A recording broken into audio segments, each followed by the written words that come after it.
Record پہ رہنی چاہیے کہ جنرل ضیاء کے دور میں بھی سنسرشپ اور کالے قوانین جو ہے نافذ کیے گئے کہ تاکہ لوگوں تک حکمرانوں کے کرتوت جو ہے وہ نہ آ سکیں۔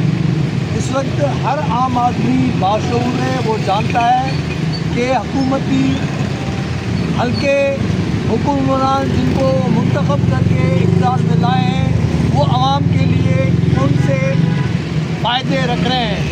ان چیزوں کو روکنے کے لیے، حقائق کو مسخ کرنے کے لیے پی کا آرڈیننس جاری کیا گیا ہے۔ ہم اس کی مذمت کرتے ہیں۔ جنرل ضیاء کے دور میں بھی Pakistan federal union of journalist جناب برنا صاحب کی قیادت میں وہاں پر بھوک ہڑتال کی تھی اور اس قوانین کے خلاف سخت مزاحمت کی گئی تھی اور گرفتاریاں پیش کی گئی تھی، حالانکہ کوڑے بھی 7 لوگوں لگے۔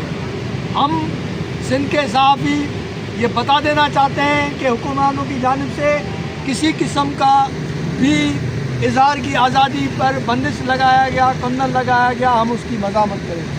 ہم اس کو کنڈیم کرتے ہیں اور مذمت کرتے ہیں۔ وفاقی گورنمنٹ جمہوریت کا قانون منظور کیا ان جمہوریت میں عامیت کی نشانیاں انصاف ان کے سنسرشپ ہے۔ کہیں بھی صورت میں لاہور کا پشاور کا کراچی تائیں یہ قانون نامنظور ہے۔ مزاحمت کبھی قانونی جنگ کبھی یہ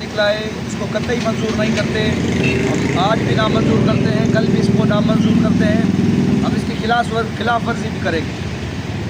تم جو دھندے کرتے ہو وہ اس کو ہم بے نقاب کریں گے، پھر چاہے تم ہمیں جیل بھیجو، تھانے بھیجو، ہم اس کے لیے بھی تیار ہیں۔ آپ نے ہمیں آزاد چھوڑا کب ہے؟